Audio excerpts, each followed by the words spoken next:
Well, a few people requested that I review this watch, and well, here we are today. I'm going to be unboxing it, and as you know, after using it for a week or two, I'll be giving you the full review. So if you decide to get the watch, here's what you get out of the box. I got it from Jumia, so if you do the same, then this is most likely what you're going to get. Alright, so let's start with the unboxing.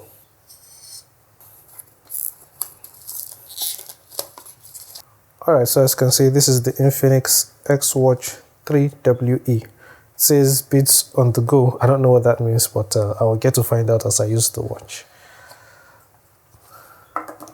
Alright, so this is the watch.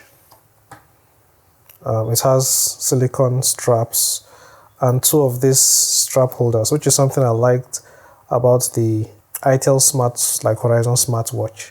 Alright, so I'm going to keep this for now. I'll get back to it. Let's see what else is in the box. Okay, we have, wow, more straps. This is the first time I am unboxing a watch with two straps, like extra straps, and it's nice. It has the Infinix logo on it. Wow, okay, I'm impressed. Next we have most likely the charger, and it's actually a nice looking charger, honestly. Like most of the chargers I have been getting from all the watches I've bought have been pin chargers, but this one looks like a magnetic charger. Well, I'll say more about it as I use it. The manuals, I'll be going through this on my own later, and this should be the warranty card.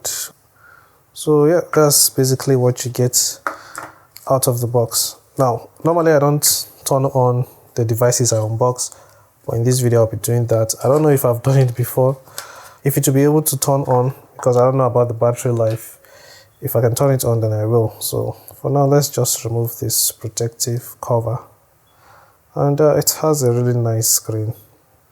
I believe it's an AMOLED screen. If you check the bottom here, it says it's an AMOLED screen. So this should have all those deep blacks. Okay, on the back too, there's also a protective film. So I'll remove it as well. And this is what you get. This strap also has the Infinix logo. Okay, so I'll try to turn it on. If it doesn't, I'm not even sure which one is the power button, because from my use of the ITEL smartwatch, the power button is not this one. It's at the top, but not the round one, like the one that can spin. Well, I'll try and see. Well, looks like I will not be able to turn it on in this video. That's why I normally don't like turning on things I unbox, because of the battery life. But yeah, this is the watch. So I'm going to charge it, and you guys can ask me any questions you have before the review. So yeah, thank you for watching. Subscribe to see the full review, and I'll be seeing you in the next video. Take care and bye bye.